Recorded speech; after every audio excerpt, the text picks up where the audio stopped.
Hey, Mike, I can't see clearly. Is that a lightning bolt on your shirt? You're damn right it is, Oteil. This is section 119. Hey guys, we just got our hands on some great new gear from an officially licensed partner of the Grateful Dead, section 119. Oh, yeah, Section 119. They sent me a pair of board shorts. They're actually really cool. I actually wore them on stage, and they were really comfortable. You know, I live in board shorts in Florida, so that's kind of my jam. And these have a cool print on them. Bertha's on there and the roses and stuff. I really like them. I got one of the performance polos with the Grateful Dead bolt embroidered in the chest. It's super stretchy, and I love the way it feels when I'm on stage wearing it. I feel like I'm representing the Dead and rocking out some jokes in style. Section 119 was started by a couple of fans who wanted more than a lot tee to show their appreciation for the Grateful Dead. They started an apparel line that has everything you can imagine to represent the band at every occasion. And not just the Dead, they've got some amazing fish duds as well. From button-downs with dancing bears all over it to board shorts with super vibrant prints and donuts all over your shirts and socks. They've got something for every fan for any occasion. If you're looking for more than a t-shirt to celebrate the Grateful Dead, the folks at Section 119 make the highest quality apparel. Boogie on over to section119.com and use code COMESATIME. That's all one word, comes a time, for 15% off your next purchase. Hey, this is Oteil. If you're liking what you're hearing, head on over to patreon.com/comesatimepod and get your bus pass for an extra episode every week. Welcome back, ladies and gentlemen, to another riveting episode of the Comes a Time podcast. My name is Mike. My name is Oteil, and this was a good one. Your buddy. Yeah, my pal, hilarious comic, motivating motherfucker. I'll tell you, Anthony DiDomenico. He is the host of the WW Bro podcast. He is, would you call him what? A leader? What would you call him, Oteil? He's just a great dude. He's a great dude that's in that wounded healer.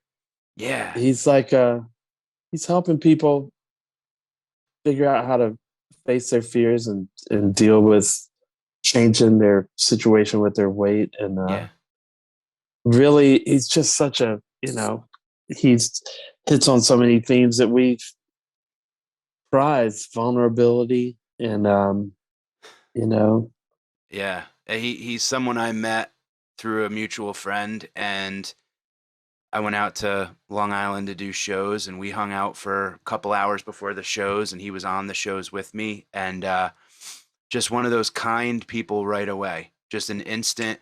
And I'll tell you, there's just something about New York kindness that's special.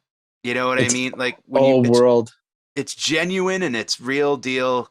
Like, I got you. You know what I mean? Like, there's that, and he's got that, and he's very honest about his struggles with weight, and that's the thing that's really interesting about his podcast is he does like an honest assessment of his week and how it went and how it did, and he's saving people's lives probably and doesn't even know it. But we got into some pretty fun chats involving some belts and some turnbuckles. This is a doozy, man. It goes Don't sleep on this podcast. I'm telling you.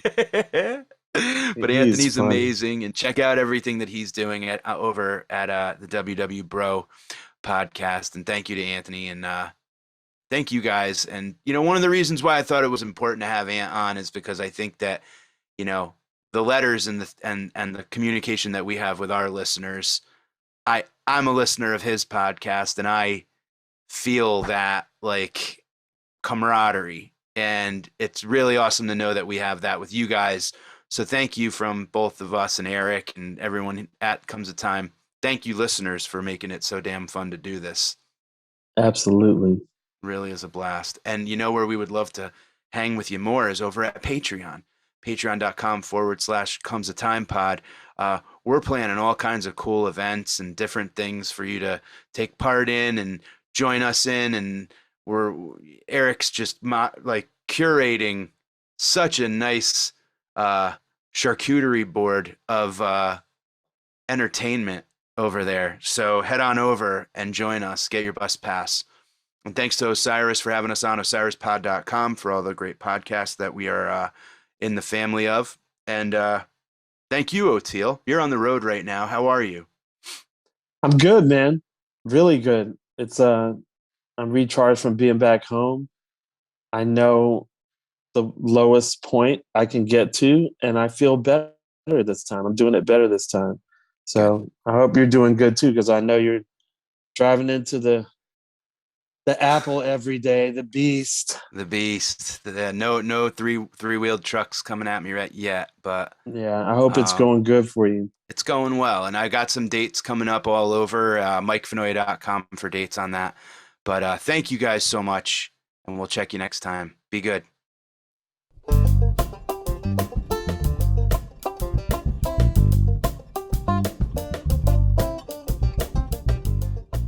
I was telling Oteil about how much he was going to love this chat with you because you've got that. You're the most.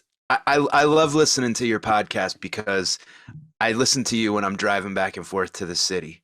Okay. And I feel like you're sitting in the car with me bullshitting, and you sound like everyone I grew up talking to. But the way that you talk is like, it's like double entendre. Like you're talking about anxiety and eliminating someone that's given you anxiety from your life. But the way you talk, it's like you just threw someone in the Hudson River. Yeah. You know? You're like, so I had to eliminate them from my life. Well, it's just like, yeah, it is what it is. You know what it is? It's hard with that I know exactly the episode you're talking about. And it's hard for me to kind of talk about that person because like they're like Instagram famous. And like people kind of know but don't know. And I was still trying to protect. So like I guess I do talk that way. Like, you know, I don't even know what you were talking about. It was just hilarious to hear you say things like, and now they've been eliminated. They've been scratched from my life. But you know, it's we get into like extremely vulnerable places here, I guess, on this podcast, you know, and I think that's one of the things that I think right off the bat, you know, meeting you, a little bit of backstory on you and I came out and did the club in Long Island, and we met through a friend of ours. Shout out to Tracy. And I was trying to get going on some weight loss stuff, and I had you on my podcast, and like you were like the mayor. You like welcome to Long Island, and you like kind of met me, and you talked to me all about your like. It's like immediately you were vulnerable, and you opened right up, and we became pals. Like I felt like there was no bones about it. Like, right, a lot of comics, you have that weird kind of ego-driven bullshit, but we kind of got right past that and became buds right away, and I really appreciated that, you know, and it comes through on your podcast. Thank you. Yeah, I mean, that's just who I am as a person. I don't have like a filter. I don't have, you know, when I say something, I mean it. And I don't like I don't know how to sugarcoat anything. I don't know how to like, you know, soften a blow. So sometimes that's good, and sometimes it can get me into trouble. But that's just just how. And I think that's why people like the podcast too, is because like, you know, I'll come on here and I'll just be honest about things. And sometimes I'm listening back, I'm like, maybe I shouldn't have been so honest. But in a way, it's a good thing because, you know, it breaks down that wall, and people like, you know, like you said, like you in the car, you feel like I'm sitting there with you. That's like actually one of the best compliments I can get, when people like, I feel like I'm in like a meeting with you, or like you're just hanging out with me or something like that. So that means a lot to me when that can come across, because I do, you know, I'm known and to be sometimes a little unpleasant because of that reason, that I just, whatever's here, just, it comes out. There's no filter or anything. So it's a double-edged sword. It helps you become friends quick or otherwise. It's like, remember that quote I sent you, Mike? It said, "There's not a word yet for old friends who've just met." Yeah. Jim Henson. Yeah, I love that. And it sounds like that was you too. Well, yeah. You know, I think that there's a thing about like, and you know, you're on the road for how many years, you know, you start to like, you're a dog sniffing each other's ass for a minute. And then you're like, all right, like I could play with you. I think that we're okay. You know, like you're not going to bite me when I'm not looking. And, but you know, you have an incredibly helpful, you have a need to help people, huh? Yeah. I mean, you know what it is, because I have so much support in my life. I mean, from family to friends, and now with doing WW and finding that community. I mean, if to me, I feel really bad if somebody doesn't have anybody. So that's another reason why I started the podcast too, is because if there are people that live, in the Midwest or these really small towns where they don't have even just neighbors near them, like even just to go out and see people. And so I was like, you know what? I want to help people because I know where they are and where they've been. And if I could just show one person that, yes, things are possible, no matter what you're trying to achieve, if you could, just have that support system, somebody saying, yeah, you got this, you could do it, just keep moving forward with it. And because, like I said, my friends and family, especially my family is amazing. And my dad has supported everything we've ever done. Like he was the dad that was at every Little League game. I threw the shot put in high school and I was horrible at it, but he came to every meet and watched me throw the shot put, really bad. And, now even with my nephews, they play in sports. He's at every game. He's just, I just grew up in that support system. So to me, to try to push that to somebody else, that's my goal with the podcast, my Instagram page, and everything I do. Yeah, you're extremely motivational. Can you tell everybody who's like, I know your background, can you tell us a little bit about your origin story? I know you're a huge Batman fan, so let's talk about your origin story. I fell down a well. No, I'm so like I've been with the podcast, or just my weight loss journey. So you decide. Okay, so I talk about weight loss. I've been heavy my whole life, from a kid into teenage years, into adulthood, and it never really affected me physically until I got into my 30s. They always say when you're in your 30s, your body starts breaking down, you start feeling old. And I got to the point where like mobility was hard. Speaking on a microphone, believe it or not, like being on stage, standing for 25 minutes, 45 minutes, and just speaking without losing my breath was impossible. All these things like affected my life. And I battled with weight loss my whole life, as far as like trying, and sometimes I was successful, sometimes I'm not. I battle with it now. I had a really hard year. I put some weight back on, and I'm still battling. But at my heaviest weight, I was 583. And that number really, really scared me when I went back on May 1st of 2017, and they handed me back that book, and I looked at that number because I was just 17 pounds away from 600. Like, there's a show, My 600-Pound Life. Yeah. Where you see these people and you're like, oh my God, I'm not there. I kind of am. I was about 2 months away from it, the rate I was going.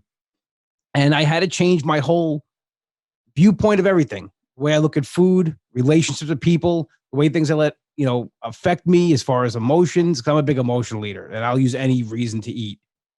And it was just literally taking it, it's cliche, but like one day at a time. And like, okay, today, this is what I'm going to achieve. I'm going to set out to do this. Even if it's something small, like today I'm going to walk around the block. And that's my big goal for the day. And when you do that, it motivates you and pushes you to do more. And, that it's been now, almost 5 years. And it's just, my whole life has changed from it. I'm able to do things, even, something simple as walking from the car to my nephew's game. Yeah. Never would have had, like some of these fields, they're pretty far away. That's something that never would have happened 4 or 5 years ago. I just wouldn't have went. And I did. I didn't go to a lot of things. I cut myself out of a lot of events, weddings, anything where I had to go out and be in public and not know my surroundings that I'd be comfortable in.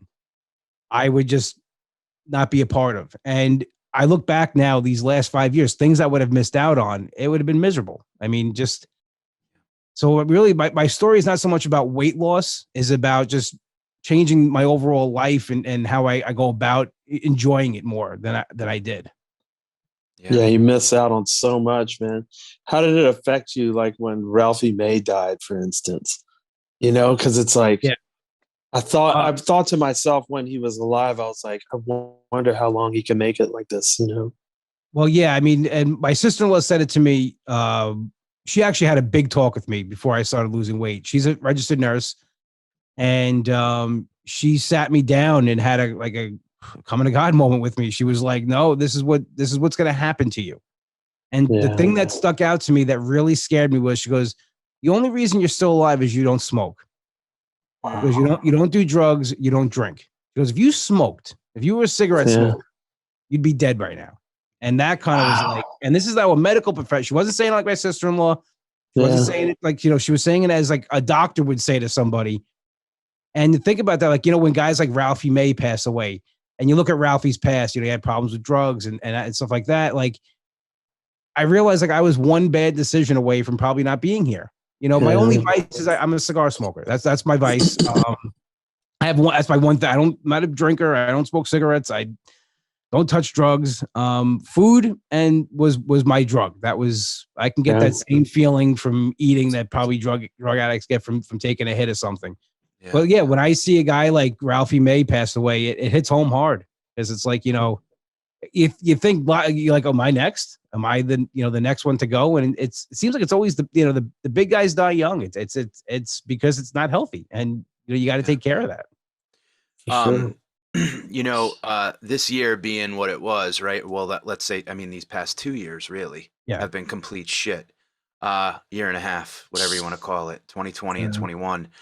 And I think we all kind of were able, it was weird how the world kind of went like, okay, everybody sit on the couch, relax, like almost eating like carelessly kind of became a goof. Like a little bit of DoorDash, whatever you want, right to your door. They'll leave it. You don't have to look at people. It's awesome. You don't even have to look at people. No. That's very true. Because I drove Uber Eats a little bit, like to make some extra money. And it was literally, there was no contact. You dropped the food, you took a picture and sent it to people. And I said to myself, like in my heyday, in my prime, at 583, if I didn't have the shame of having to look at somebody hand me this order, because I would go into a Taco Bell sometimes and pretend like I was reading off of a piece of paper. You're like, what did she want? Like you're ordering for two different people. No, it's you order 2 sodas because you don't want people to think that all that food's for you. So they made it very easy for us to just sit in the house, like you said, binge watch. Here's Tiger King or the next thing that everybody's gonna binge watch. Order food. There's no repercussions. There's no judgment. And the way they kind of presented it in the beginning was like, it's just 2 weeks. So I know a lot of people in the weight loss community are like, I'm going to have these 2 weeks. But those 2 weeks turned into now we're almost 2 years. Yeah. Yeah. And we're more unhealthy than we ever. I think a lot of people than ever they were. I think everybody's kind of a little bit, everyone's coming out of it going, we talk a ton about mental health, right? Yeah. And I think that when you're ready to actually do the hard work, like that 583 moment for you, a lot of I have to look at myself and go, all right, when I wake up in the morning, what are the 3 things I need to do in order to feel okay today? And I need to sit and meditate for 20 minutes. I need to get some exercise in, and I have to write. And those are things that I just have to do, or else I feel incomplete. Now, a lot of times I am with weight loss, you kind of almost wake up going here's what I can't do today, right? Yeah. You're almost already starting out like you're in prison a little bit, right? Yes, absolutely. Yeah, it's the mentality of I can't eat this, I can't do this. And that's why and that can be good and bad sometimes. Sometimes yes, I need that structure. Okay, I can't do this, but I can eat this and I can be healthy this way. Or it's the opposite. We're I can't. Okay. Oh, I can't. Okay. I'll show you. And who are you showing? You're showing yourself. Oh yeah, I can. End of the day, you're not proving anybody wrong. You're just doing the damage to yourself. And like you said, mental health. I struggle with that a lot this year. And, with anxiety and everything. And I never really had it. And it came on bad. Just the other night woke me out of a sleep. I had a bad anxiety attack, and I can't pinpoint why it happened. I woke up feeling like I was going to die. And even in February, I had at work, they had to call the ambulance. I thought I was having a heart attack, and it was anxiety. And the guys knew it right away. The fire department who came, because the guy was taking my vitals, and he goes, your blood pressure is lower than mine, and you're mid panic attack. You're okay. You're gonna be fine. Just breathe and just take it in. And the crazy thing is I got through most of the pandemic, 2020. Better than ever. I was losing consistently. I was exercising. I was doing great, but I had a personal thing, that, a relationship that I didn't go great for me. And made the mistake of putting a lot of my happiness and my success into that. And when that ended, I went into a tailspin, and I'm now starting to come out of it. It's almost a year later, and really focusing on the mental health of it. Mm-hmm. And that aspect, like you were saying, like do things every day that's going to make you happy and that's going to set you forward. For me, it's, little things like like writing, or, planning out a podcast, or even just, like I said, I'm a cigar smoker, just sitting alone and just shutting off the world, and just that hour, just tuning everything out. And it just kind of recharges my batteries. I'm learning to do those things more for myself than I did in the past. Otherwise I would just sit, think about it, eat, feel worse, and then repeat. So that to me is like now, like really focusing on the, getting up here. Like I did the beginning of my weight loss journey. I really fixed what I thought upstairs, but I didn't fix everything. And that's what I'm trying to do now. It's constant work, isn't it? It's like we had I guess we just did like a Patreon podcast. We were talking about facing your fears and stuff like that. And for me, that, with my addiction, you keep medicating because of something that you don't want to face, and that process of facing it, even when you do, like I did a lot of hard work, I made a lot of headway, but like you have to go back. It's a constant thing. And I'm not really asking it as a question very well, but how do you cut yourself enough slack to fail, to backslide, whatever, because you have to keep going. You can't just go, oh, well, I've ruined it, and now I'm just going to go back to 580 pounds or whatever. I just think back to where I was at that point, and that's a big motivator. Like, hey, you want to be that again. And, something my father said to me always sticks in my head, because before I started losing weight, I would say, he would be like, just try, little by little. I'm like, yeah, but it's going to take so long. And he goes, yeah, that time's going to go by anyway. What are you going to do with it? Mm. And I think about that, like, okay, yeah, today's going to happen if I wanted to or not. Like the events of the day, I got to get up. I got to go to work. I got to do these things have to happen. Now it's what I want to do with it. Do I want to make it a good day, or do I make it like a stressful day? Do I want to be successful today, or I want to, backslide? And I was actually just watching an interview with Michael Jordan, and he said something like, he goes, yeah, he's very humble as far as like he's one of the greatest athletes that ever lived. And he says, I don't hang my hat on that. Like, he's like, there was a poll, they asked him about a poll that came out, like they ranked the greatest athletes of all time. And it was Michael Jordan, Muhammad Ali, and Babe Ruth. Those are like the top 3 figures of all time in sports. Wow. And he said, I don't put my hat. He goes, you know why? Because probably in 20 years, it's LeBron James. He goes, it's really where you are. Like, I'm more in the open and people have seen me play. He goes, but you got to deal with the failures. He goes, he talks about his time playing baseball as one of the greatest times of his life, because he wasn't the greatest at it. He needed to fail. I mean, he needed to go through. He said, you have to go through failures in order to get to that next step. And I think a lot of people don't want to do that now. We're in a society where it's like instant gratification, and things don't take a long time. I mean, like, you're a musician. And so I don't know, you watch a show like American Idol, does that make you upset, or does it make you like, because here it is, like no one put the years in. It's like, here we are, we're just going to do a contest and we're going to get a record deal. Like Steven Tyler even said it, and he was a judge. He goes, no, you have to go through the rejection. You have to go through, like, Yeah. I mean, it's like watching Last Comic Standing or something. Well, even as a comic, any big thing I've never gotten anything. I used to work a day job. Like, I've never gotten anything, but I still do it. Like, because it's that one thing. Yeah. You push yourself. And I think that's what, even in weight loss, you look at, or anything, no one's willing to put that work in, and no one's okay with failing.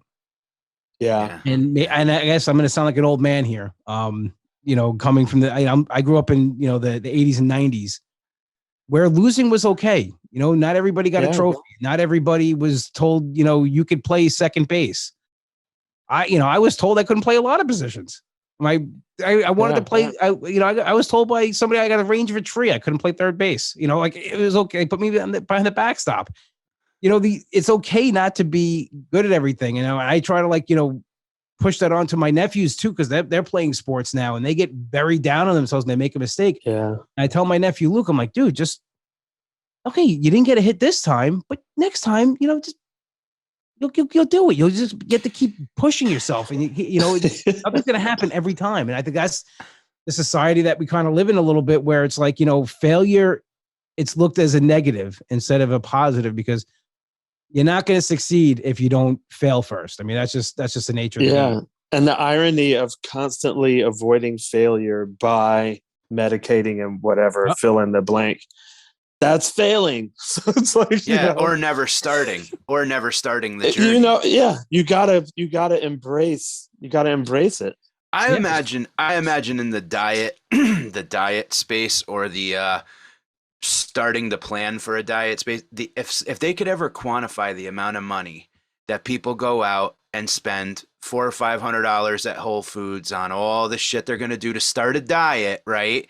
And then it rains or something, right? Or someone stubs their toe and they go, you know what? Fucking, let's just get a pizza, right? And all that salad gets tossed in the trash, right? And you think about all the times that people false start, but because the first screw up is I failed. Next month we'll start over or whatever. Diets seem to always be a thing where the first time you trip up, you throw away the whole plan. Yeah, that's why it can't be a diet. It has to be a lifestyle. Got to be a lifestyle. Because I've been struggling myself, and I didn't have the best week so far, but you know what? I turned it around tonight with dinner. I'm like, you know what? Enough. Like, I came home, I cooked, and I made sure I had food for the week. So there are the good weeks and the bad weeks, but it does happen that way. Like it's always like I'm going to start Monday, and Sunday night, like you said, you go out, you buy all the food, and then like Monday happens, and you're like, I'm gonna order this, and there's the food like looking at you in the fridge, like, hey, we're gonna go bad pretty soon. This is not processed, and then they throw it away. And it's the same thing with the gym. I'm gonna go to the gym on Monday, and then I'm tired. I worked all day, and excuses they're great. They sound awesome. Like my excuses and me are best friends. Hell yeah. We hang out all the time, and we're, they sound really good sometimes, but it's never as good as actually just pushing it aside and doing that little thing. Yeah. Because like I said, that'll push you to do even more. And before you know it, it's a routine and a habit. And then you're in a good space where it's like, you don't want to let that come back in. And that's the place that I think it's very hard to get to. It is, because that's where you can actually start doing the mental health work. Yeah, right. Because it's like two-pronged, you have to let go of the bad thing. You replace it with the good thing.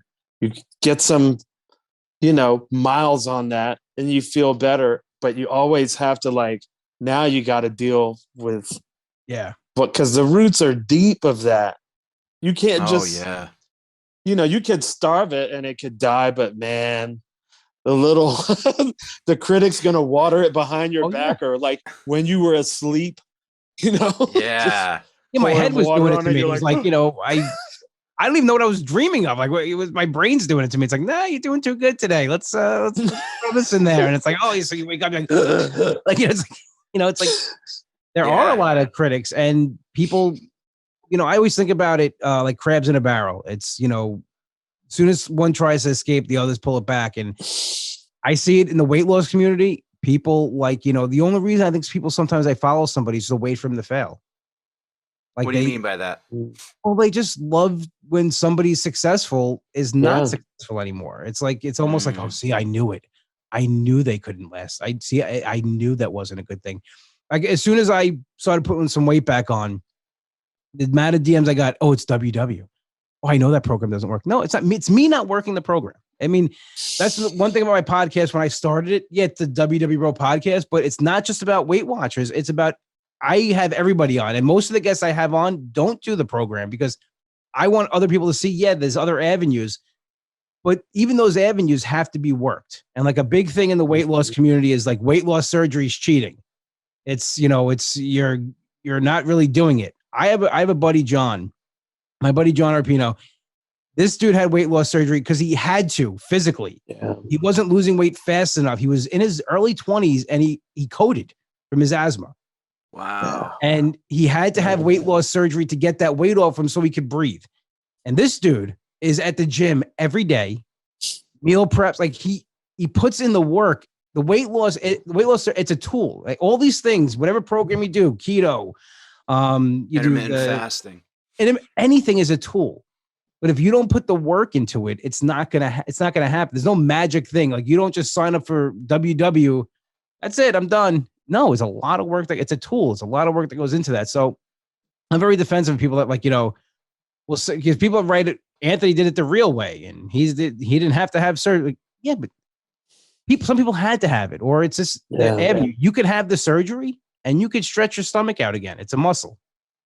Yeah, that's it's anything right. else. I know a lot of people that had the. I know someone who had the surgery, and then they were eating like it was like they got a second like it was a clean slate. Yeah. Hot dogs, nachos, like and the weight came back, but in a disproportionate way. Like it didn't come back in the stomach area or whatever.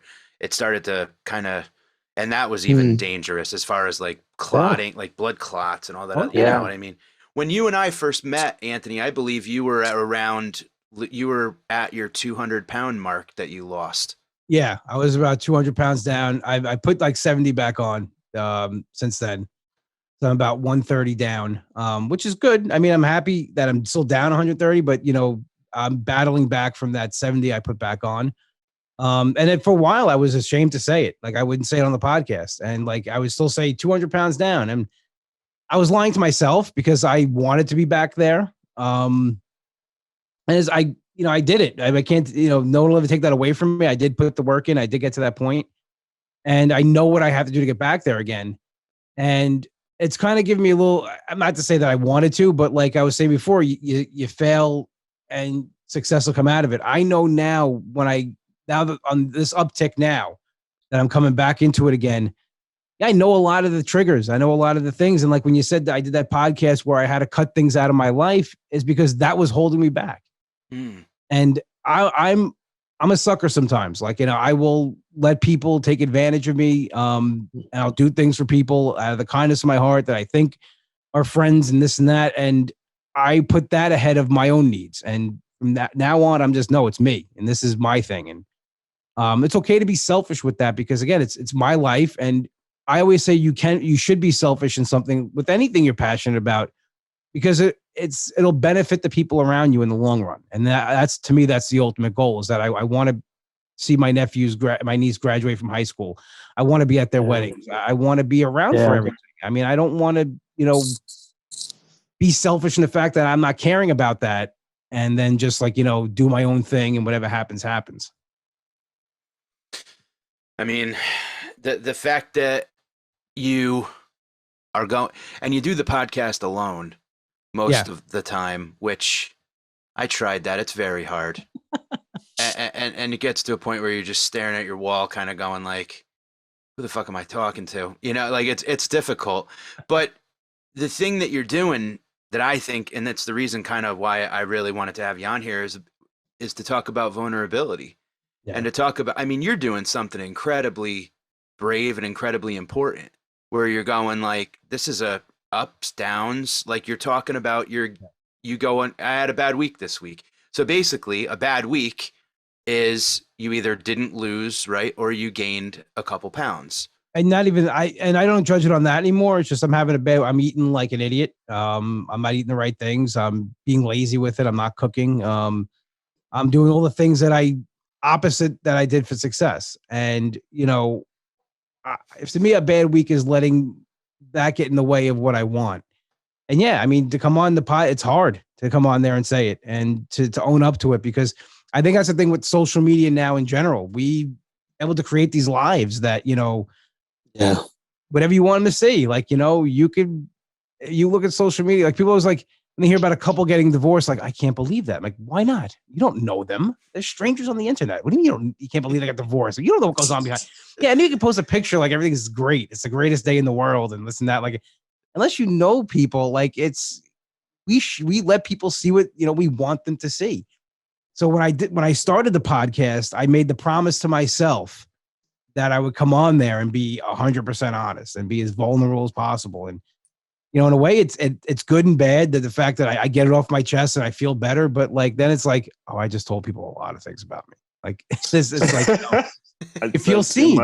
Yeah. You feel seen in a way. But, to me, that's another reason why I'll have guests on and everything, but I do a solo podcast because I have stuff to get out from the week. I got to talk about this. Otherwise, it's just going to, for lack of a better term, eat away at me. And I know what that'll bring. That'll bring more stress, anxiety, eating.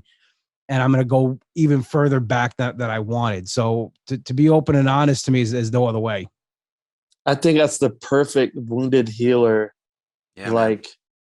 depiction, because it's therapy for you.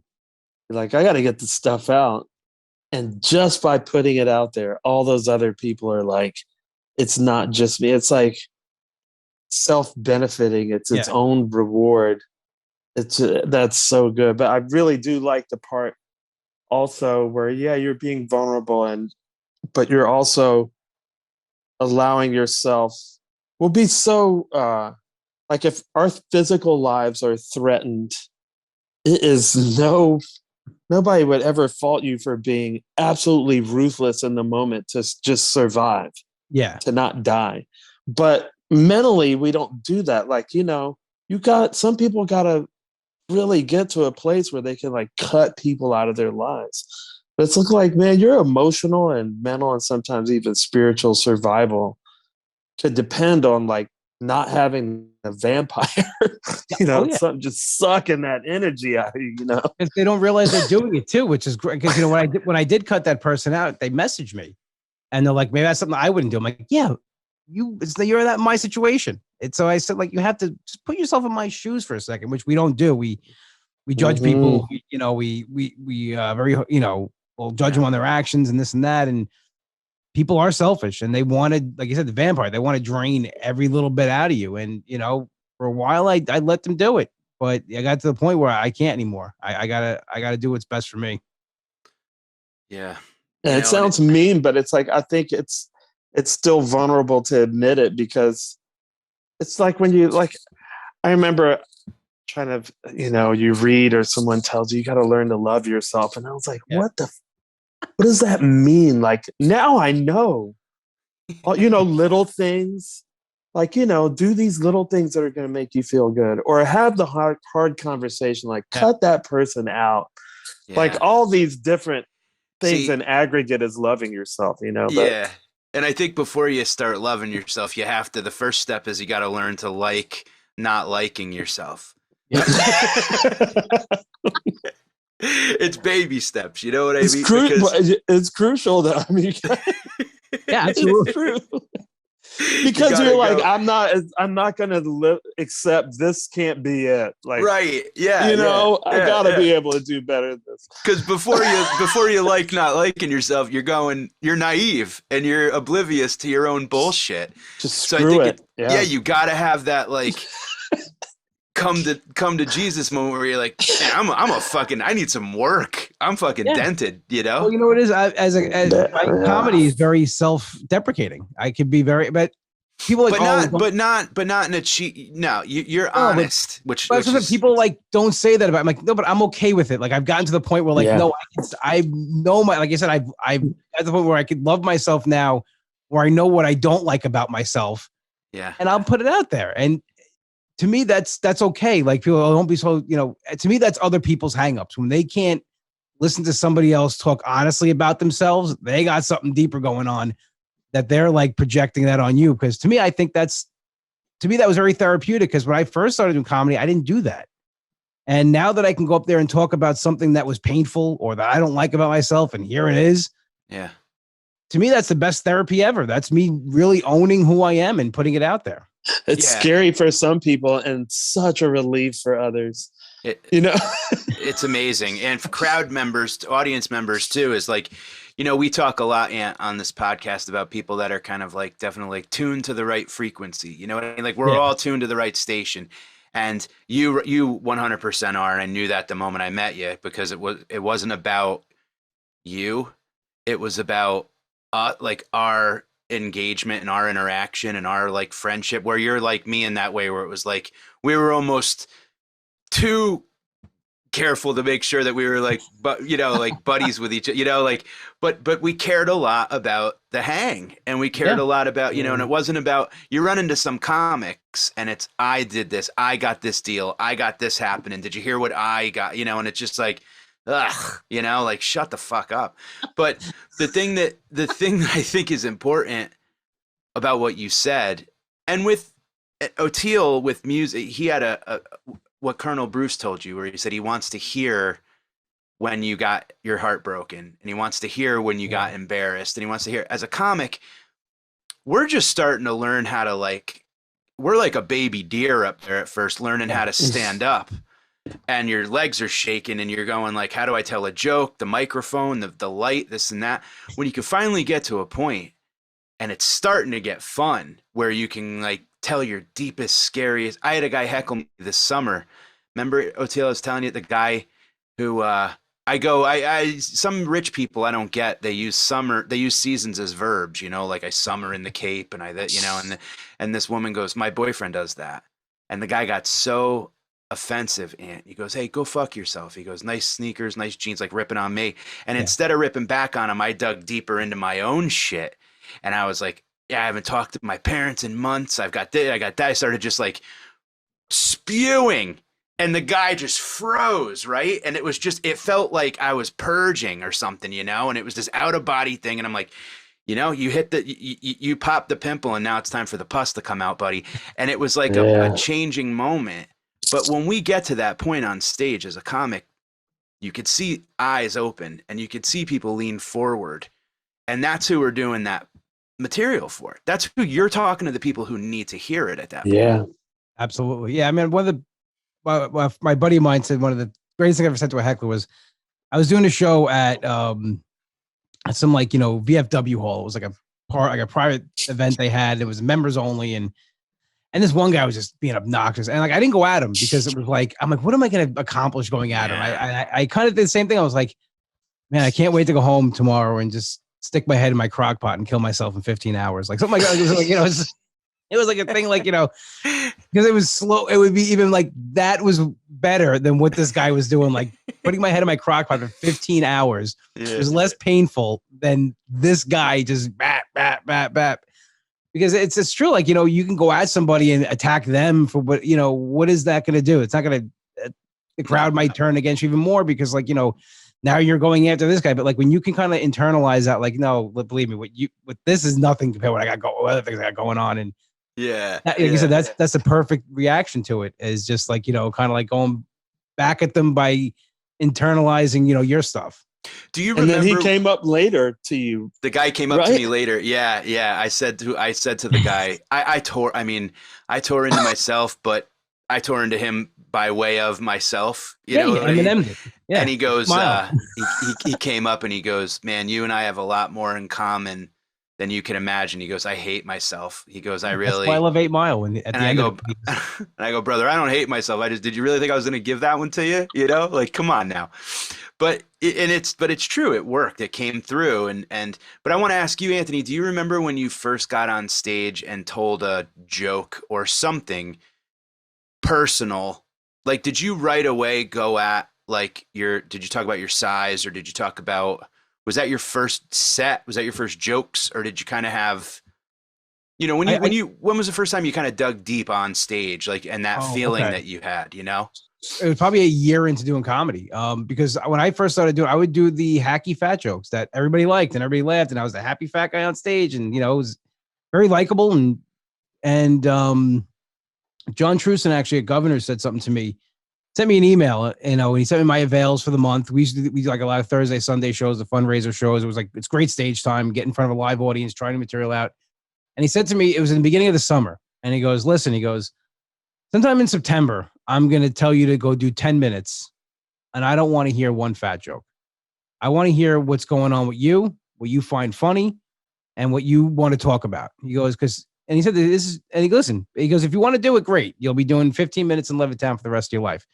He goes, but when you go on the road and you start going to other towns, he goes, there's going to be a big guy and he's going to be doing those, no matter what town you go to, there's that one guy and that's his thing. But you're not different from him. You got to make yourself, you got to separate yourself from that. And at first I was like nervous. I'm like, oh my God, what do I do? Like everything I'm doing is wrong. But like, I didn't realize. And then like I was talking to other comics. I'm like, no. He's actually telling you like, just listen to what he's saying and put that work in.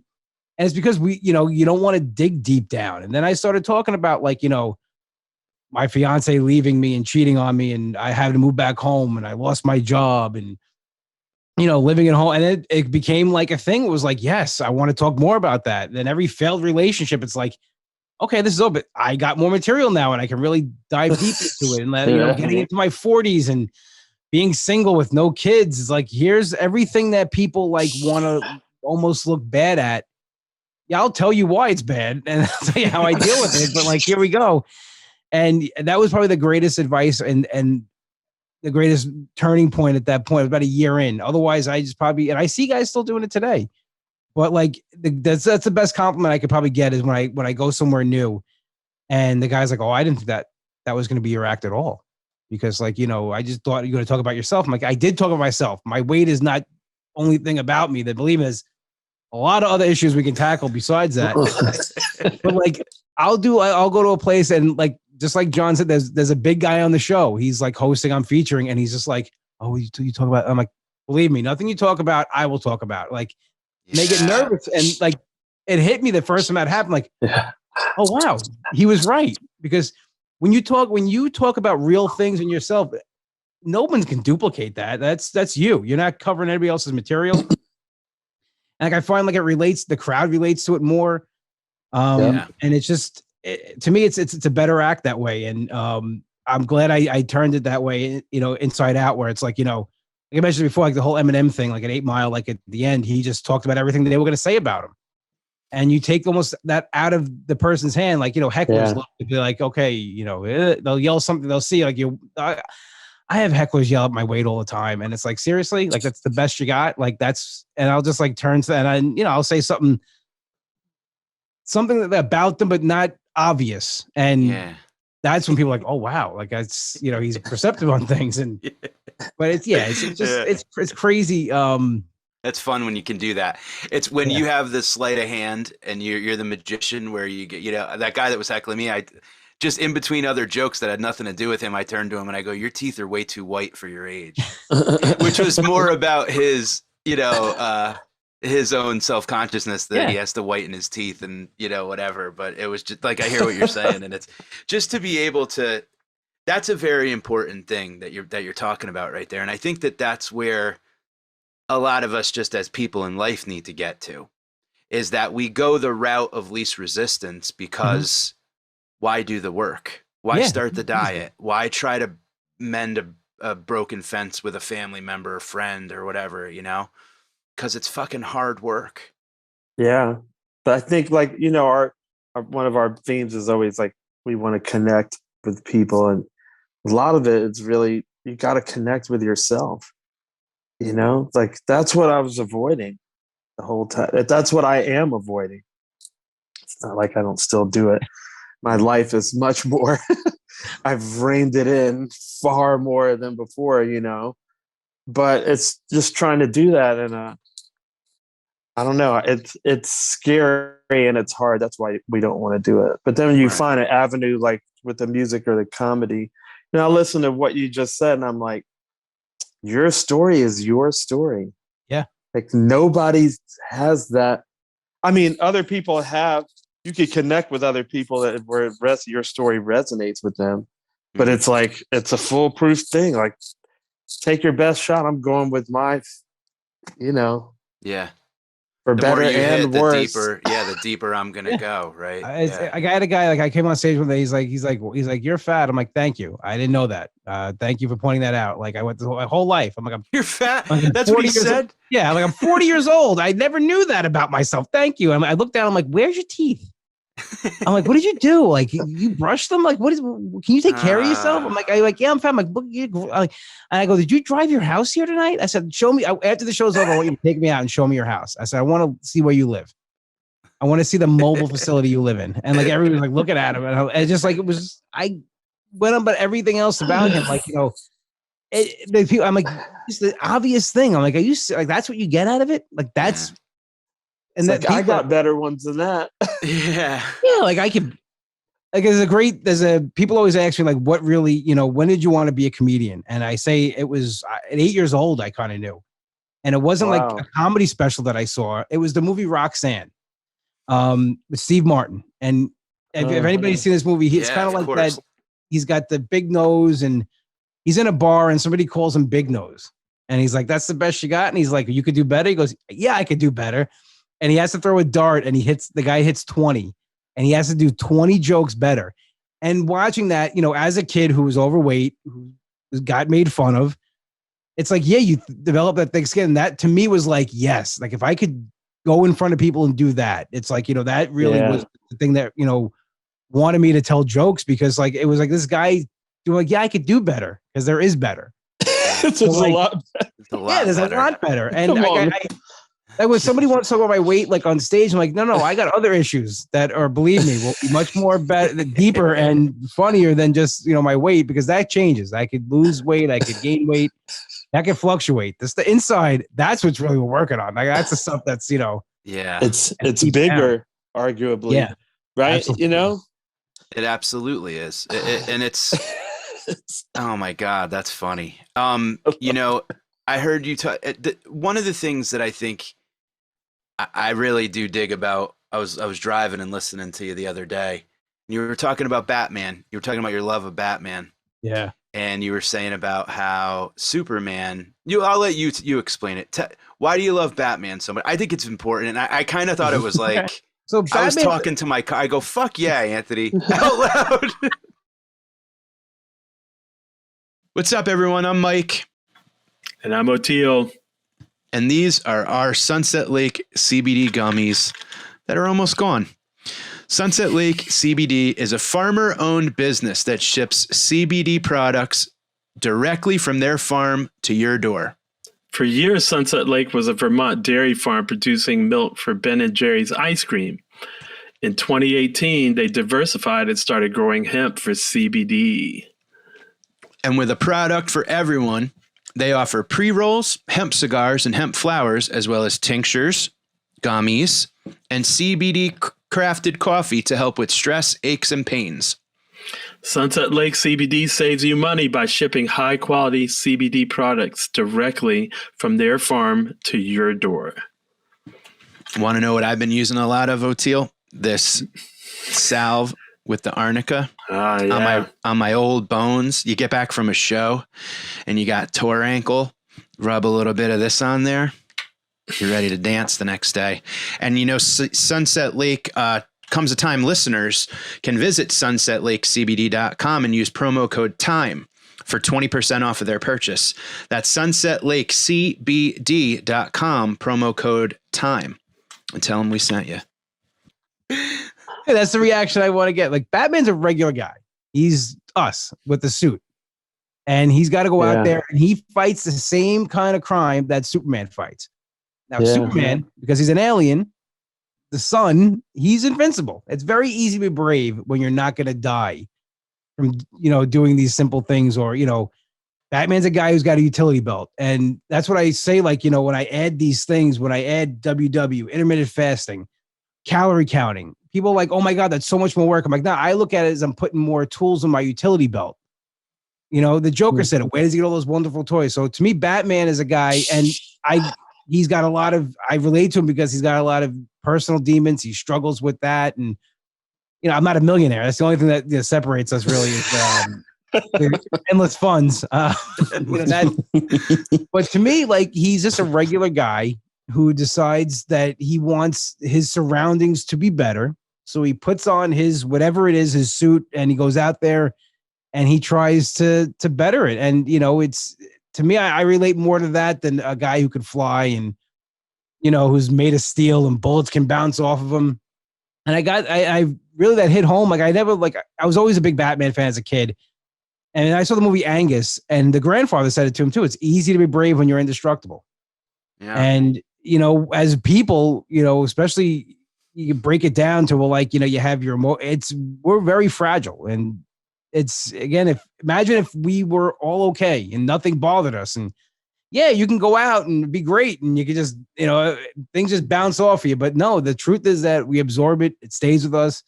And, you got a guy like Batman who, he's got all the money in the world, but that doesn't make him happy. Yeah. He's got the pain of losing his parents. He's grown up alone and he's solitude. But even with all that, like, he could be a rich guy and just sit back and do nothing. But he decides that he wants to go and try to make his, world a better place. That, to me, is why I've always gravitated towards Batman. As a kid, it was just cool. Here's a guy that's like, flinging things around and fighting bad guys. But as you get older and you start to like kind of see why these characters are created, that's really it. I mean, anybody could just sit and do nothing about something. Like I could have lost weight and just not done anything. Not that I'm comparing myself to Batman, but like, I decided, no, like, there's somebody out there who feels they're alone. And no, I just want to put it out there that no, you're not. And there's a place you can tune into, or an Instagram page you can go to and see somebody being very real about what this is. Like, I see people every day post things and I'm like, I know you're not doing that. Like, I know you. Like, stop. It's okay. You can be yourself. You can let that go through a little bit.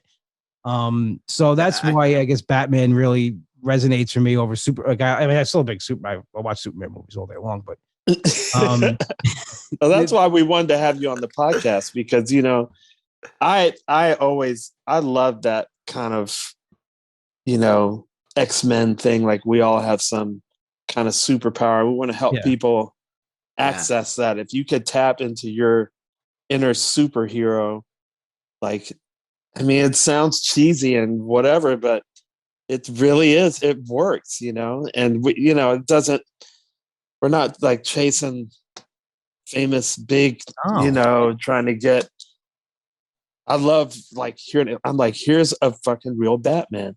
Yeah, and anybody that could take 200 pounds off, man, that's, I mean, all of me. Yeah. I mean, it was crazy what was happening. And to get back on that, like, you think about, I'm a big wrestling fan too. I like pro wrestling. And I just got into it. So Anthony, Oteil's just getting into it, and it is fucking amazing, because I'll tell you, it's making me remember. Oh, look at this, Oteil, check it out. Oh my goodness! No, you don't. Yeah. Oh, bro. Eric, I can't wait to see that. Oh my goodness! So, I mean, what I like about pro wrestling will actually show you what people want. I mean, and again, it's a TV show, but you have a guy like Vince McMahon who always wants to put this behemoth out there. That's who he wants as his champion. He wants a guy who's 6'5", 275, not an ounce of fat on him. But you look at the most popular wrestlers out of the last probably 10, 15 years, to me, the guys I gravitated more towards was CM Punk and Daniel Bryan. Now, Daniel Bryan is probably like, I mean, he's under 200 pounds. He's probably close to 6 foot, if 6 foot. CM Punk just looks like a regular guy. I mean, these aren't guys you would think of like, they're almost like a Batman type where like they go and beat these guys. And that's what people gravitate towards, because people want to see something in themselves. They want to see themselves. Okay, I look like this guy and he's going out and doing these great things. We need that motivation. We need to know it's possible. And I think that's why, they gravitate towards that. And, with wrestling now, I find myself gravitating away from WWE. I'm watching more AEW now because that's where these guys are. And that's where I'm hearing that. I'm hearing a lot more of that. Yeah. Yeah. I'm seeing more of that. Let me ask you something out of curiosity. Yeah. What's Punk and the other guy? Are they heels or heroes? No, they call it, they're baby faces. They are baby faces. Okay. So it's the last, because I was watching this Bret Hart documentary yesterday, like in between sets even. Oh, wait, the one from Wrestling with Shadows? Yeah. Yeah. That's a crazy one. It's really deep. And I was like,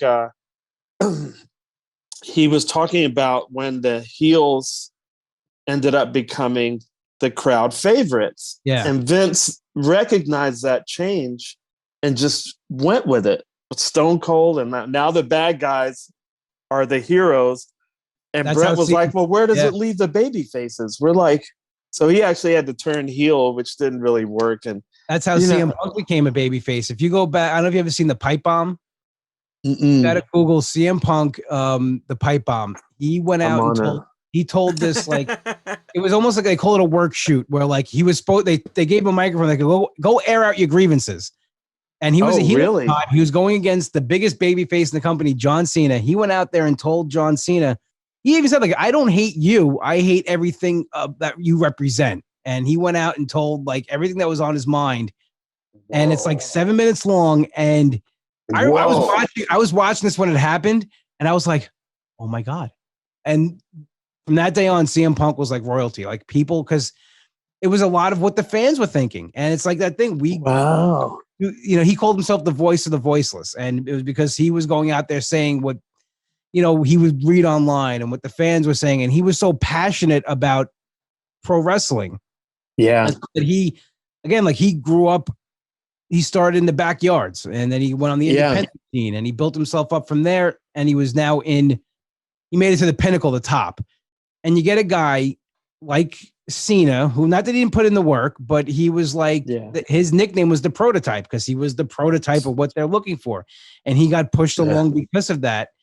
And again, Cena works incredibly hard. I'm a big John Cena fan. I am too. Yeah. He's very motivational. I post his stuff all the time, and he is a big motivator for me as well. But it's just looking at the perception, like, this is what we want. It's that Superman almost, like he looks like Superman. He does. Yeah. You can actually probably cast him and put him in a Superman movie and it would work. Yeah. Where CM Punk is more like Batman. He's gritty. But I find it unbelievable that CM Punk became popular by breaking kayfabe. Yeah. That's deep. That's got to be a complete anomaly in the business, right? Yeah. Well, and you talk about the Bret Hart thing, and it kind of worked. It kind of backfired for Vince in that way. Vince McMahon thought he was going to be the biggest good guy by saving his company by not letting Bret Hart walk out as champion, when really it was the opposite effect. And then he rolled with that, and the whole Mr. McMahon character came out in the Attitude Era. But I don't know about that yet. But it was that time, when Bret Hart said it, like, people started rooting for the bad guy. And you think about it in movies sometimes, you root for the bad guy. They're the most fun. I mean, I'm a Sopranos fan, and Tony Soprano is a bad guy. I mean, but we love him. We root for him. We wanted him to do well. Because no one's perfect. We all have, as good as somebody is, you mess up, you do bad things. And I think, again, it goes back to relating to somebody. And if you can relate to them on some level, then, they got you. Yeah. It's amazing. I didn't think we were going to be able to talk pro wrestling on this. I'm like, dude, I cannot wait for phenomenal. Eric. Yeah, I can't wait for Eric to screenshot your face when you saw that belt. So Anthony, growing up in Connecticut, where everything started, wrestling. I was telling Oteil, as a kid, we used to see all the wrestlers out at renting a movie. Or getting groceries. They would just be walking around. Captain Lou, without the elastics, would just be like at Tommy K's video or whatever, and we'd be like, yeah, because that's where the headquarters is. Up and they were super kind, and like, hey, little guy. And I probably at the time I had a, Ultimate Warrior t-shirt on, or a Hillbilly Jim t-shirt, whatever, Junkyard Dog was my man. I loved him. He was my favorite. My brother too. Was my brother's favorite wrestler. JYD. Yeah, he was the best. But I just love the characters. Yeah, but he watch it, seeing Oteil get into it now. But we've been talking a lot about how it parallels, everything in life. Life is. Yeah, Cody Rhodes did it. This whole company, AEW, was started by the wrestlers. Cody Rhodes and Kenny Omega, the Young Bucks. They partnered up with Tony Khan and started this company. And Cody Rhodes did something, their first pay-per-view they had.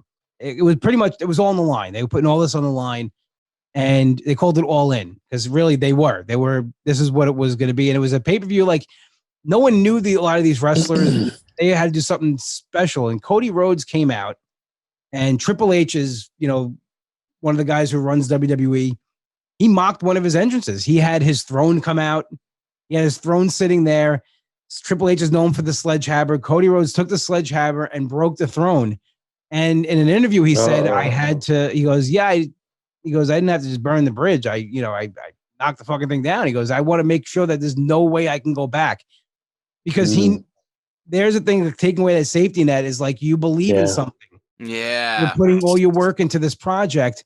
There's no other way to do it. And I kind of took that a little bit as far as things, even like with going on with my comedy career and stuff like that. If I didn't like a situation, I was done. I'd walk away. Like, there's other opportunities. Yeah. It might seem like you take a step back, but there's no way you're going to go forward if you don't, like, again, comes that thing, if you don't go through it a little bit. And, you might think it's easy to be in a comfortable situation, and comfort zones are the worst place to be. You can get lost in this. I do my best when I'm on my toes and I'm not comfortable. And that's what, again, like, I've taken myself out of a lot of situations because, one, I'm getting older now. I'm 42 and I don't have the patience to deal with it. And I shouldn't, I'm not dealing with it anymore. It's like, I'm done. And just, I don't play the game very well. I am,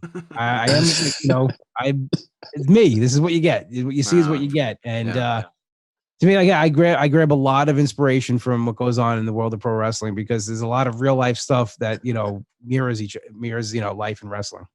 Well, and as I watched the documentaries, and for people, because this is the first time I've actually talked about it on our podcast, so I just want to say categorically, I'm a huge MMA fan, and now that I've watched a lot of interviews and watched a couple of documentaries, and I have a couple more up on deck, I really think these guys in some ways get more hurt than MMA guys.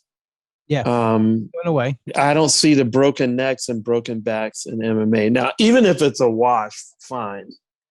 You can't say it's fake. No, go watch Mick Foley's like top 10 worst falls. Yeah, he had, I'm sorry, man. People, they put their bodies through incredible, incredible things. I have a friend who's a professional wrestler. Jesus. And he, he's on the independent scene, but like he gets hurt all the time. It's like, he just messed up his knee. I mean, he's had his face kicked in. He's, dropped on his head.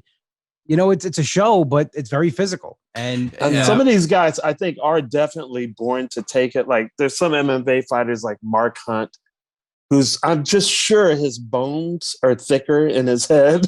Yeah. And so you can just kick him in the head and he shakes it off. I don't know how. Bones is actually told by a doctor that he has the perfect body for absorbing the blows. There has to be. I just sent Mike and Eric a clip of, I was watching this wrestling documentary. It's not very good, but there's a lot of history. But at this one point, at 1 hour, 19 minutes and 32 seconds, these two old ladies, they have to be in their 70s, right? But they've been wrestling since they were young. I know exactly what that is. Yeah, that's her. And she just grabs the hair of this other old lady and just backdrops her right to bam. Mae Young was the toughest person. Shit. Not even woman, toughest person probably ever lived. So she was, one time they had to put her through a table. The Dudley Boys had to power bomb her through a table, and she told them before, she goes, don't ease up. She goes, you put me through that table, like you lay it in. Like it's crazy. I mean, these two old ladies. I just thought, man, the Dudley Boys had to put her through a table. If somebody say some idiot, some just street hood just decides he wants to mug this old lady. Oh my God. In that document, I think they were talking about, they would hang out, like you were saying, in Connecticut. And it was the era where people were much more aware that it was fake, and they would just get teased and so much, And so these guys challenged him. One of the dudes he was standing with goes, "Oh, really?" And he just like hops on the dude and bites a chunk out of his chest and spits it on the ground. Well, in the dude is like, he was like, "Is that fake?" In the territory days, like, back in like the 70s and the early 80s, if you got into a bar fight and lost, you were fired. Like if some fan came up to you and was like, "It's fake," whatever, and they challenged you to a fight, if you didn't kick their ass, you lost, you were fired, because you had to protect kayfabe. You had to like, no, these But that's a totally unfair fight. I mean, because those guys, all the professional wrestlers are going to win. Except Shawn Michaels. He's like 0 for the century in real fights. Is he? Really? Yeah, he's gotten his ass kicked so many times. Well, that's why I got a corporate job, right? Yeah. Yeah, but I got to say, one time. I got to say, and I don't know if he's an asshole or not, but man, some of the moves. Who's his tag team partner that I watched them fight each other? Marty Jannetty? No, it was another guy. It's more famous. They were tag team partners and they ended up fighting each other. And it was like, that might have been, it was like telepathic, man. I'm not kidding. Because it was clear they obviously knew each other, but they were improvising like fucking jazz musicians, man. And I was like, whoa, wait a minute. That's really, there's some Jedi stuff going on there. There's some gifted, just I was really blown away. But you could tell it's because they had tag team a lot. They know each other. Yeah, you riding the cars together. You get to know each other. Like, you say it all the time. Like back before like the internet and like all these there was only a few pay-per-views a year. So like if the main event was like, let's say Kevin Nash versus Shawn Michaels, they were doing that match on the house shows for like months leading up to it. So when they finally got into the ring, it was second nature, and that's why I think there's so many better matches then than now, and storylines move so quickly. It's just because everything there's so many nights. Yeah. God, it is so enjoyable seeing an adult find wrestling for the first time. I swear to God, it's like I'm reliving my childhood. I'm reliving my childhood through you, dude. Like this is just because like growing up, it was. Wrestling was everything. It was everything. I still watch. I'm in my 40s. I still watch it. I still enjoy it. It's still fun for me. I want to go to one of those like conventions, man. Yeah, I want to go to it. Yeah, and then go to a live show, do AEW, and man, there's gotta be somebody I know. I want to get. I'd love to get Mark Henry on the podcast. World's Strongest Man. Yeah, that would be incredible. And we gotta steer O'Teal away from the wrestling. Okay. Thing. Don't show him the belt anymore, please. God. Dude, that's you're my hero. You got the belt. Yeah, because see, when I go to the show, I need to have something to hold up, man. You got to hold up your own belt first. Yeah. It took a long time until it got back. How long have you had the belt, Ant? I got that actually. That one I've had a couple of years. I got that my 3-year anniversary on WW. I bought that for myself. Nice. That's awesome. That's really the funny cool thing, man, is my mentor, this guy, Colonel Bruce, he was just a wild man. He was a musician, but he was also a comedian. He was deep into professional wrestling. I think he did some way back. What years? Like the 50s? Yeah, 50s, 60s, 70s, all the way through. He loved it all the way through. But yeah, he was back probably 60s. I would say 60s, maybe early 70s. He was into it, but he used to do all this stuff on stage. And had I watched wrestling, I could have had the proper responses, But he also gave me my nickname, O'Teal from Egypt, because my name's Egyptian. And he would always go, O'Teal from Egypt, And he always said, wrestling's real and the moonwalk's fake. That was his line, And I realized, like, watching these documentaries, I was like, O'Teal from Egypt, it's a nickname that I've kept, and I use it as a hashtag. I mean, I never, I knew it was that I'm not really Egyptian, but I was like, that's my wrestling name. Yeah. Like, he totally just got that from, it's so great.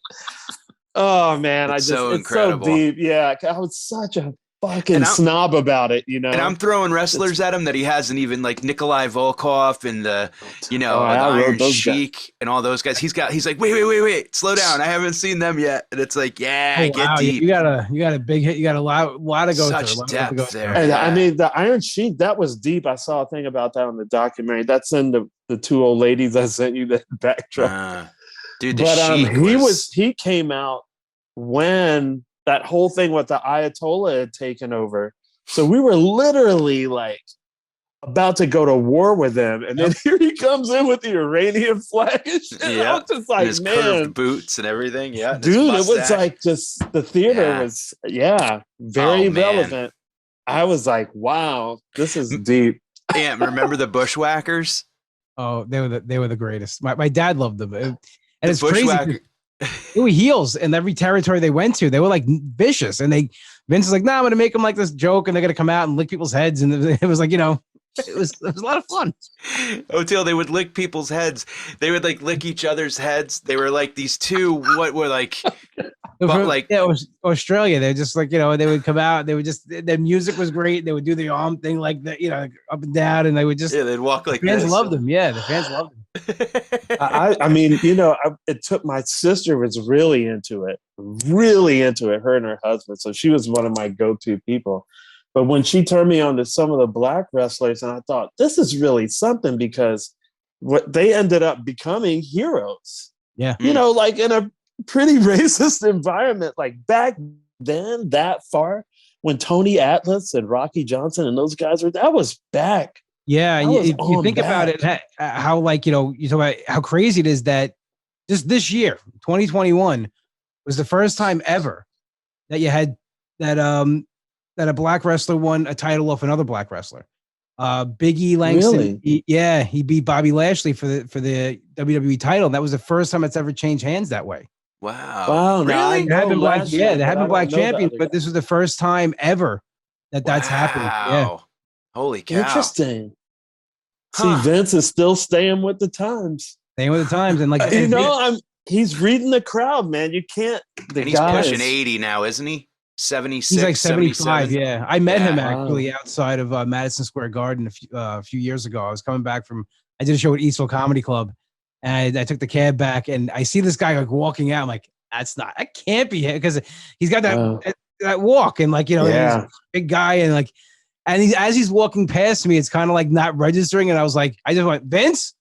And he was like, and I'm like, I gotta get a picture with him, please. No one's gonna believe it. I took a picture with him, and he was awesome. It was wow. Great. Did he used to wrestle? Because he looks like a big guy.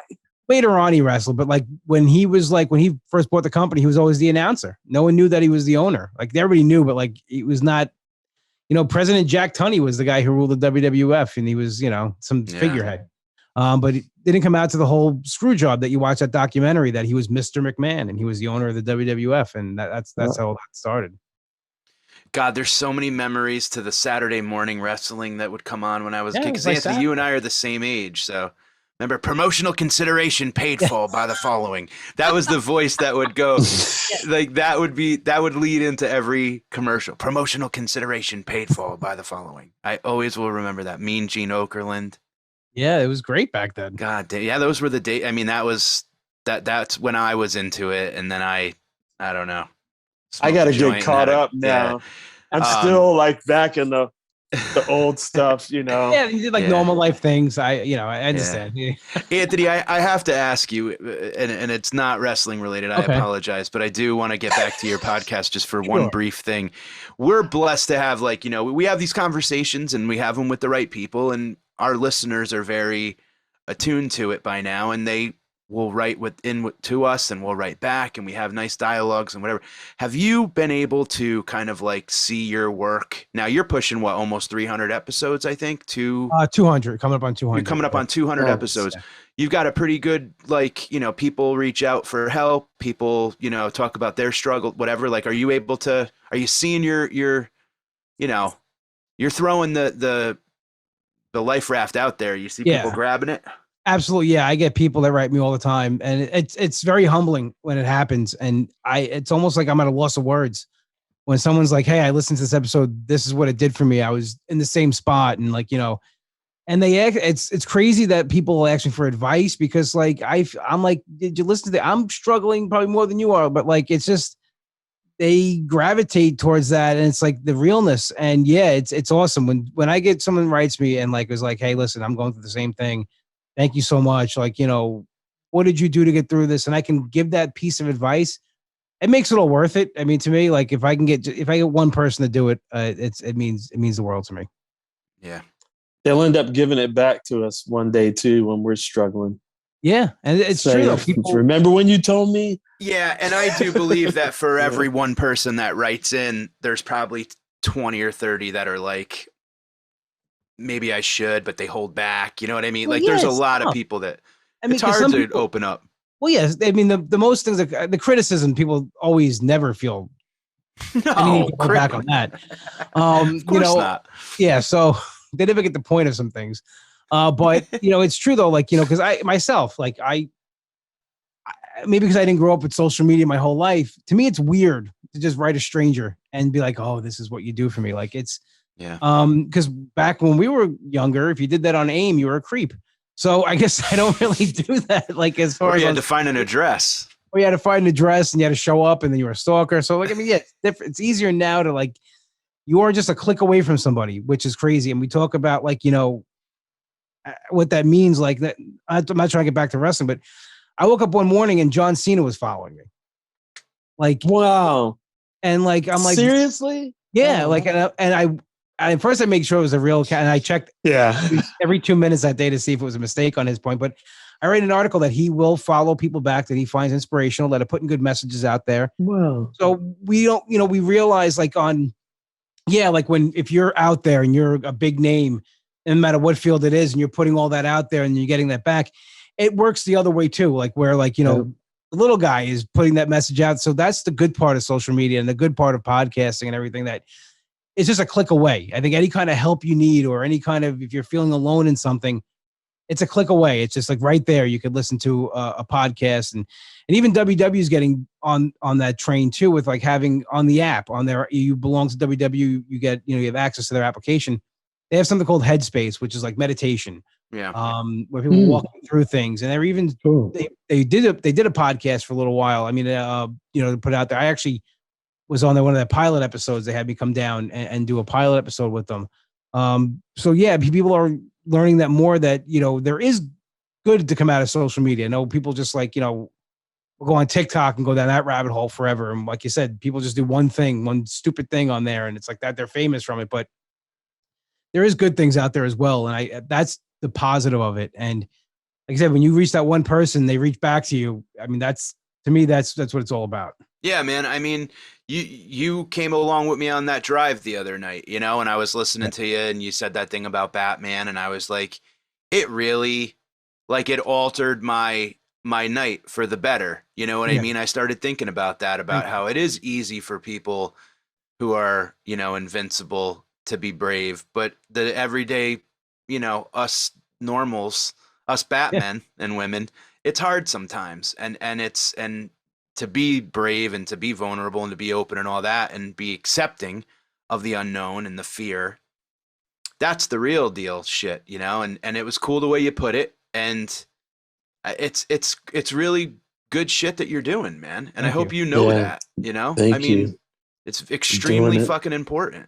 And even like, you met me and I didn't know you. No, I didn't. And you brought me Built bars, but we talked. We had a great hang, and then a couple great shows. Well, because I know, like, as a comic, being on the road and what do you eat? It's worse. So man, you were like, what do I got these snacks? They're amazing. They're like, they're good for you. It's protein. It's something to hold you over. And so yeah, if I could help somebody that way, because I've been on the road where like I've cooked in my hotel room. Yeah, I sometimes will. They give you rooms, and I'll say, no, I'll pay for my own. I'll take money out of my pocket to make sure I buy a room with the stove. I get a room with the stove in it. One time I was up in, I was doing the Comedy Works up by Albany in Saratoga Springs.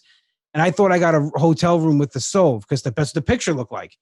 I get there, the guy shows me the room, like, where's the stove? He goes, oh, that's the suite. And that's like $1,000 a week. I'm like, yeah, but the picture, I showed him the picture. He's like, oops. I'm like, oops, I'm here. I'm from Long Island. I just drove 4 hours. Oops. What I did was, after my show, I went to Walmart, a 24-hour Walmart. I bought like a skillet type of thing. I unhooked all the fire, the smoke detectors, and I cooked in the room that weekend, because to me, it was like, there's some things that are important to me. And like, cause I know if I go on the road without a plan, I'm stopping at all the fast food and eating the garbage That's stuff. the thing right there, the plan. I know when I talk to O'Teal's on the road, when I talk to him during the day, I hear him peeling carrots and putting them in the I juicer. was drinking this thing when we started. You know, it's just a NutriBullet. You know, okay. it's blueberry, green apple, carrot, spinach, ginger. So when the pandemic kind of when it kind of started to wind down, you know, when clubs in the city opened back up and whatever, and I was going in and out doing shows, I didn't really want to hang out around the city because, you know, COVID's still a thing and whatever else, and I would hang out, say hi, do whatever. But instead of going into a restaurant and sitting down and eating, I would grab like 2 slices of pizza from Ben's and, you know, eat pizza driving home. And that started to almost become like a little bit of like you create these little mini traditions for yourself, you know? It's like, oh, I'll do 2-3 spots and then I won't eat, you know, but I'll get some slices on the way home or whatever. And then, and you wake up feeling, now I feel like food hungover, you know? Oh yeah. Mm-hmm. And that's starting to become, I'm glad it's not alcohol, you know, but it's the next thing to work on. You know I've had that with cookies. I woke up with a hangover. I was like, what the hell? I didn't drink anything. I was like, you ate cookies while you were watching that movie. So now I learned I can get a hangover from sugar. And, you know, I just totally struggled with my weight that last 5-week run we did. Uh-huh. And I usually lose that. I struggle with about, you know, 10 pounds. I usually lose right before I got to stand next to John Mayer every night. And it didn't work. That's motivation right there. I mean, normally we just got to get you a John Mayer cutout with a wrestling belt. If I had to say to John Mayer every night, I that's also double-edged sword. I'm like, you know what? Doesn't matter. I'm done. But that's where I was this tour, and I actually gained weight this tour from the eating overnight. Your schedule's gonna flip eventually, and it did. And then I was eating overnight, and I just was like, forget it. So now the first time I was like, I'm gonna lose the weight by going home, which is usually the reverse, right? But finally, I just got the book. It was like I woke up hungry, and I was like, be hungry. Do what you're gonna do, or go back to sleep. But whatever you do, do it hungry. And then I lost it like in a week. A lot of hunger. I was just like, the overnight eating. You think about it, like, you know, to me, like when I leave a club, the first thing I want to do is pull into a fast food place. It's just habit. It's just like, you know, because I did it so many years. I'm not hungry, but like, I'm like, okay, I'm leaving, and my stomach's like, no, we need fast food. We need Wendy's. Most of the times you're hungry, it's a lot of things. You could be bored. You could be thirsty, even. Like, you know, chug a glass of water. If you're still hungry afterwards, okay, that's real hunger. You know, in the mind, it's like, you know, like you said, it's after the show. What do you want to do? Go to a diner, eat.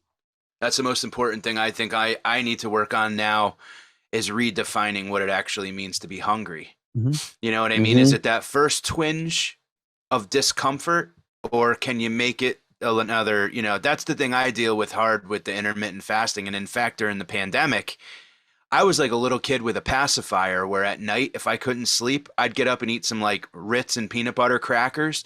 And then I would fall right the fuck to sleep. Yeah. I would fall right to sleep. Yes. It's like, so what do I do? Do I drink some? Yeah.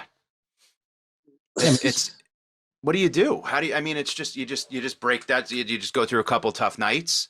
Well, for me, like my X-Men powers, I could sleep anytime, anywhere, and just stay. So at X-Men powers, that's wait until that anxiety creeps again. Old DiDomenico have that ability to fall asleep any time. That's our X-Men powers. My sister, mine is to worry for all of you that came in one night, and I'm sleeping on the couch. My brother's sleeping. My dad's like, that's what woke us up. She's like, oh my god, I can't. Like, passed out. But yeah, it's to me, the fasting thing, like the first couple of days was tough, but like I realized like I'm not hungry because like on the weekends I fast without intentionally fasting. Like I get up on the weekends, I don't want to eat right away. There's something about like, you know, I guess when you're going to work or something, it's just, or like if you're going to a show, it's just these things that you're doing that food just plays a part into. When you don't have to think about it, like I get up on the weekends, you know, I'm that all-in uncle. Like my nephews, they're on 2 different sports teams. My one nephew, Lucas, is on 2 baseball teams, a football team. So Saturdays, there's 3 games. So I get up to do an 8:00 football game for my nephew, Rocco. Lucas has got a game at 9:15 right after. So I don't eat until like almost 12 o'clock, and I'm not hungry. I drink Nitro Brew now. I got into that habit actually from fasting. I don't put anything like, so I grab a coffee, some water. I go watch it, but I'm not thinking about food. That when I get home, like, okay, yeah, I am hungry, and it's been a good amount of time where my body's like, okay, now we need fuel. That is something about like when you're out of like, when you have to think about it, like it's crazy. Like when I get up for work, I get up, I still work at 7:30. And for me, there's something like I have to eat the second I get to work. Why? Because I trained myself to do it all these years. Like if I don't have to eat, like I could wait until I'm hungry. Because on the weekends I do it. And to me, it was like, oh, weekends is when I'm at my worst. To me, the 5 days a week when like, I have my things going on, to me, that's the worst. Yeah. On the weekends, it's because I'm not thinking about it. And it's just like I'm eating when my body's like, no, we need something. We need something to keep going. And I think that's we ritualize all the. I noticed it when I quit smoking cigarettes, because then I watched the other guys that were still smoking. And I was like, we just ritualize. Okay, now we're stopping for gas. It's time for a cigarette. Time for a cigarette. Before we eat, let's have a cigarette. After we eat, let's have a cigarette. Oh, I got to go to the bathroom. Cigarette. It's just like it just became like a thing where you didn't have to do it, but it became that way. It's the same with food. Like when I was.